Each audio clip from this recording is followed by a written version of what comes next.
Ajahn Jeff tells a story about his early days when he was living in Thailand, and the monks would be meditating in the morning, and there would be this man who owned a cart, and he would sell dumplings. In the mornings, he would come by, and he was often a little bit drunk, and he would be advertising his dumplings to whoever could be in hearing distance. And Ajahn Jeff said that it always caused a little bit of some laughter amongst the monks, because it was obvious he was a little drunk, and he would say, "Today's dumplings are so much better than yesterday's dumplings." And he'd say this every day, and the monks kind of had a running joke going, like, how good could these dumplings really be? Until one of them had the insight that the seller was telling the truth, because yesterday's dumplings, they're not really in a state anymore that would be something one would really want to eat. And each day I think about just sometimes how, in regards to just food and how I relate to food, just for example this morning, just getting a bowl of cereal or oatmeal, just kind of making that bowl how I prefer it. There can be a good taste involved, or a feeling of sustenance, nutrition, this being healthy for the body. But often there's not the thought, oh right, what's it like 5 minutes from now or 10 minutes from now? It's digestic in the stomach. It's not very attractive at all. And so the focus can sometimes just be on this interest in what I'm getting for myself or what I'm having for myself. We do the same thing at the meal, or same thing with drinks we have, or whatever it might be. So there's not often this sense, at least for myself, of recollecting right in that moment. It seems like there's some traction, there's some desire, some interest in a sensual experience, or even in a view around health and what this is going to mean, which is just another perception.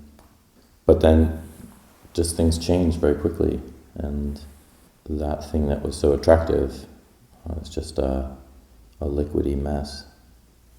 And we can also think of this way about our bodies, because as we're moving around, sometimes I like to just imagine as if I was inside my body, and just the movement and the liquids and the different body parts that we have.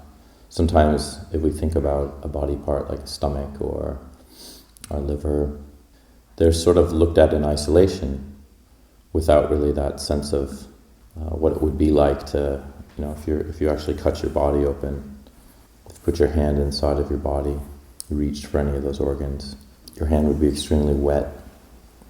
The temperature would feel different. There would be a different texture there. And we're all walking around like this. We're all walking around with these kind of just bags of flesh and liquid and movement. But from my own experience, the mind doesn't like to pick up on that so much. You can get lost in thought, or attracted to some future possibility or idea I have, or some plan, and can easily forget just this bag of skin containing all of these different parts and liquids and elements. And one of the reasons that that's so helpful to contemplate, or to bring up as a perception in the mind, is it really does break down this sense of self that we're constantly creating, a sense of solidity in who and what I am. As we imagine all of these parts, it's hard to kind of move into many thoughts about anger or greed,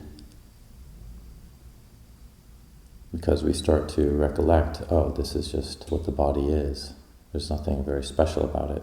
The fact that it actually keeps going every day is amazing. Just think about the heart beating and the just all of these things inside you. It's amazing. Just wake up each day and just kind of move the sludge and liquid and muscles around, and then come out of our dwellings, and then these bludgy muscle masses sort of murmur to each other, say hello some way or another. And it's not really certain when our own globular mass is just going to stop working. Alarm will just kind of keep ringing and it won't move anymore, or however it ends up happening.